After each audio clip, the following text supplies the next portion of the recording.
Okay, as the title suggests, how to eliminate confusion uh, about the modes and what modes are in music in 5 minutes. And this should transfer over to your guitar today for 5 minute simplicity. I'm just going to use this piano with my camera set up all awkward over there.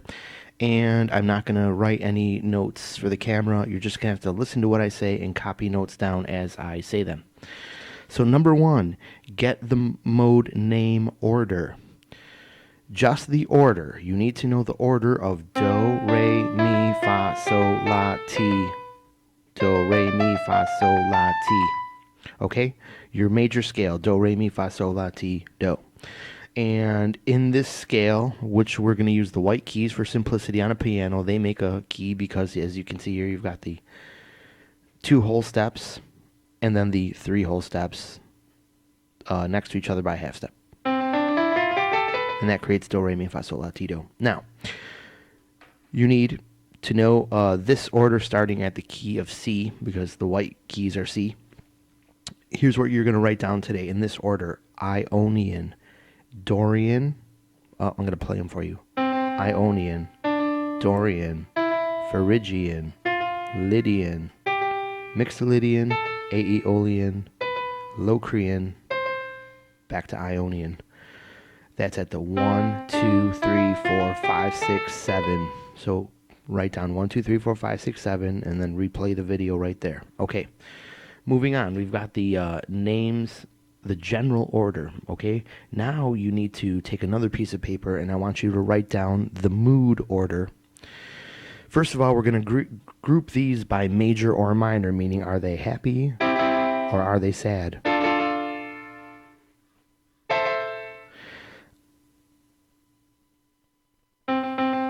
We're going to write down on this piece of paper, I want you to write down in the top, underneath the heading of major, you're going to write down 3 modes, and then you're going to write minor as a heading, and you're going to write 3 modes underneath that.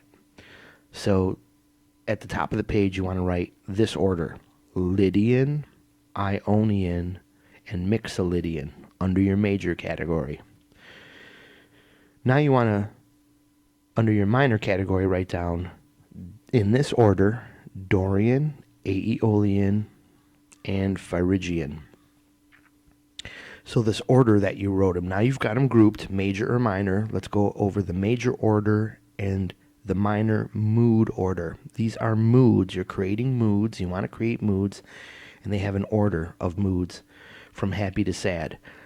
At the top of the page, I want you to write, this is a general mood listed by me. You can create your own names as you get familiar with the sounds. But to get familiar with the sounds, here's a general idea. Lydian is your brightest scale. If you need to talk about something happier than happy, like something angelic or floating, you use Lydian. If you want something pretty standard sounding, you're going to, at the second one down, you're going to write down normal happy. And you can think of Mary Had a Little Lamb, Twinkle, Twinkle, Little Star, and, you know, lots of music by Tom Petty and Bob Seger and everybody else. Okay, not necessarily all major Ionian, but I'm sure, like every band, they have their share of just standard major scale stuff. That is called the natural standard major scale. Something like that, right? That's all you need to know. Next one down is happy with a twist. You can put happy with a touch of melancholy. Still got a major third. It's still in the major category, but it's starting to break apart. When you get familiar with how these sounds, you will understand that concept. So just write it down so you have it on paper. Moving down to the minor list, we're going to start with Dorian. I write down bittersweet myself. It's a sad mode, but it's got a little bit of like tears in the rain. I don't know. You're kind of like a ray of sunlight in the clouds. Then there's natural or minor, which is the Aeolian, which is your serious scale, sometimes even somewhat sad or evil. And then your really seriously minor and troubled scale, which is the Phrygian mode, which some will attribute to more of a Latin sound. I've heard some people describe it and make music that makes it sound a little Egyptian-y. So you can fool around with that one. That's about as A lot of heavy metal is going to be in there because it's not a regularly used scale in happier major music.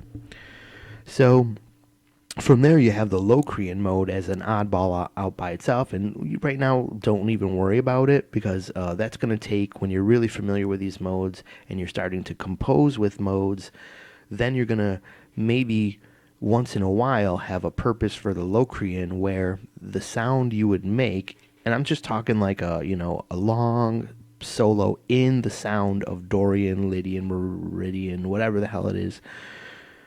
If you're making a piece of music that has the sound of a mode, Locrian is going to be a very confused sound.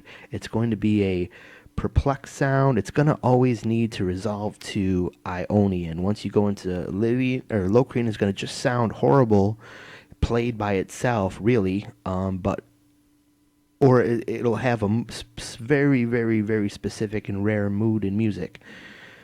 Once again, perplexed, puzzled, doesn't have a way to go, lost, meandering. Those are the ideas of the music.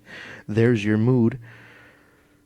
But generally speaking, it's going to always try to pull. If you go right to the 1, you'll see how well Locrian resolves into the 1, just the same way the note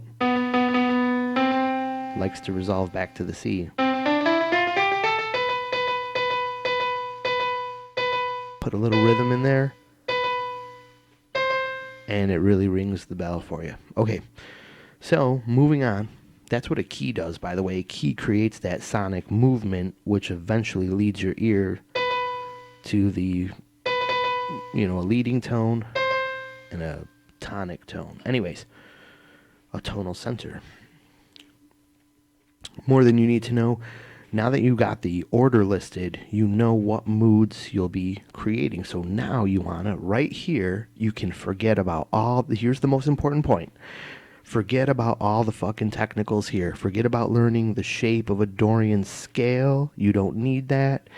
Forget about knowing about a sharp fourth and a flat seventh and everything else that every guitar teacher starts going on and on about at this moment. You don't need to know that right now.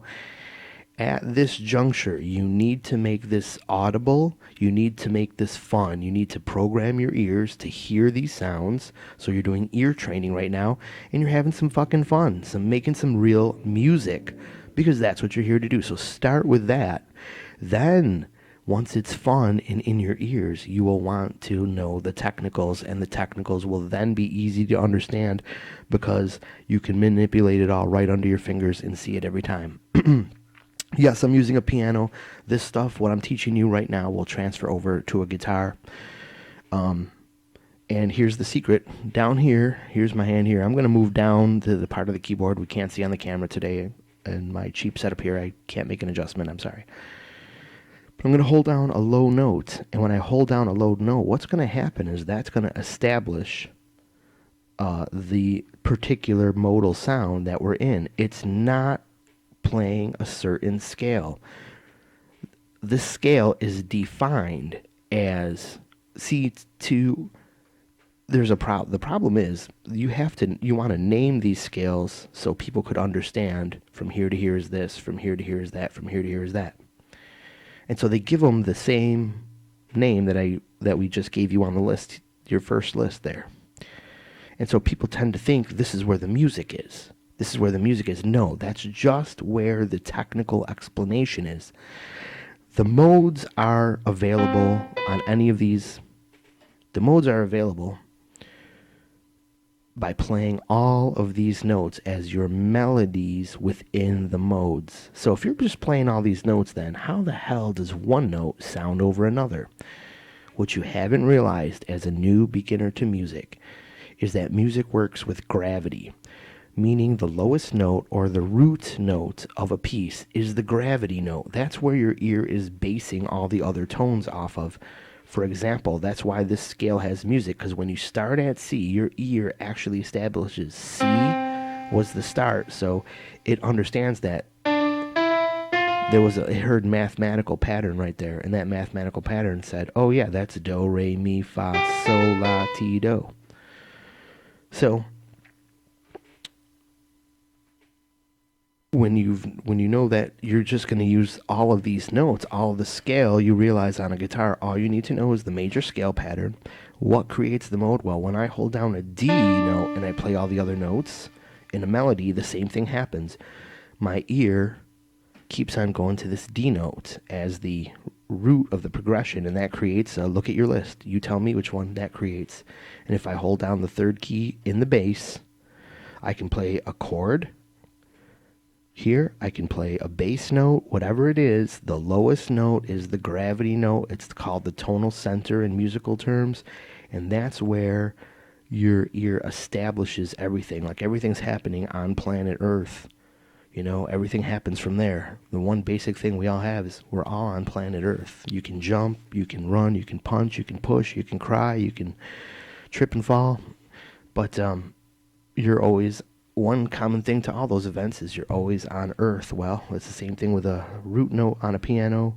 That root note is playing. Everything will always be in conjunction with that note. So, if you play the Dorian low note, you will suddenly be playing your piano keys in Dorian. If you play the third low note, you'll be playing all your piano keys in Phrygian. You don't have to know a special scale. Do you get it now? You don't have to know a D to D and E to E. That's not where the music comes from. That's not where your melody comes from. It's coming from the rest of the band. It might even be not even you holding down the root. But if you want to be a solo mode master here, and yes, I call them moods and modes because easier to understand if you think in moods. Here we go. Let's hear it all, and we'll end this video.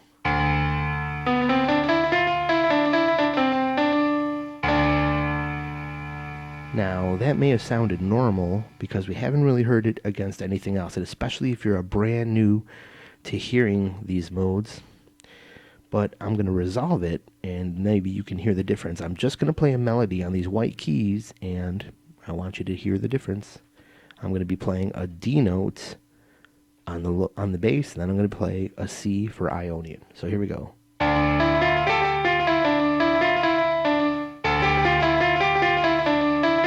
Change.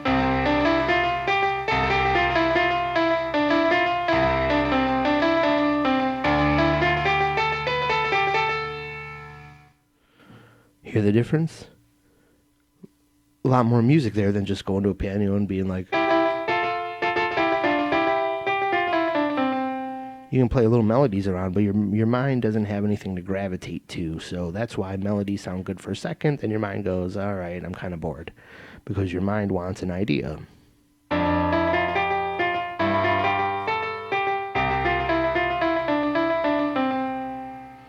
Did you hear what I call resolve? Did this note sound kind of like the logical note to end that little progression with? How did I do that?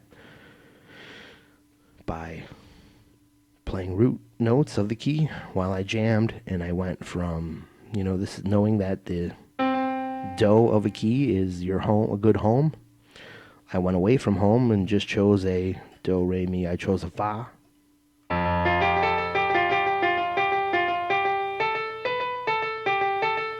So. And do. So that's making modes, man. And if that, doesn't sound cool to you like music yet, all you gotta do now is pipe in some different sounds and then pipe in some different rhythms, and you've got something perhaps cool happening. Here, I'm gonna try to, I'll even put a rhythm on here. It's set on techno. I don't know if we're gonna like that.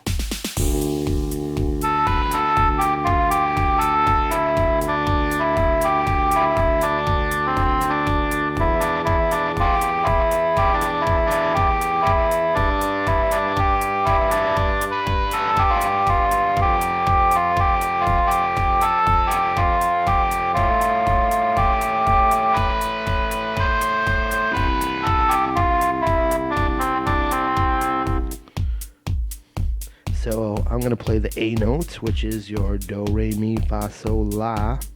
Look at your notes. The sixth one should be Aeolian.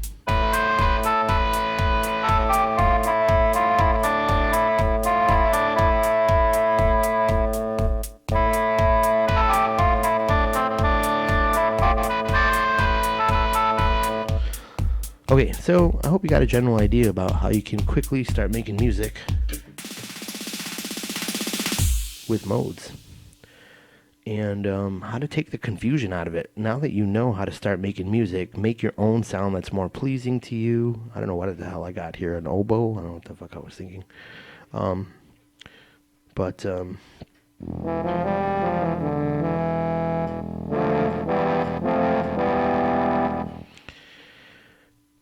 start making your own music, and then you can figure out what the hell these modes are really all about. What makes one? When they're talking about a sharp fourth and Lydian, you'll be able to see. You'll be able to start to hear the difference between that and an Ionian. Because when you tinker around with them, especially on the guitar, you'll see that there's only really a one fret difference, a one note difference between both of those scales. And then you'll be like, oh, sharp fourth. And then maybe someday you'll write down the intervals and you'll be like, yeah, that's where they all are. And suddenly it will become very easy to you to speak the musical language to a jazzer and to a composer and have a decent idea, or at least be able to follow along, right? Okay, I hope that you enjoy this 16-minute modal lesson, and have a great day. Thank you for watching, and please, please, please subscribe. Have a great day.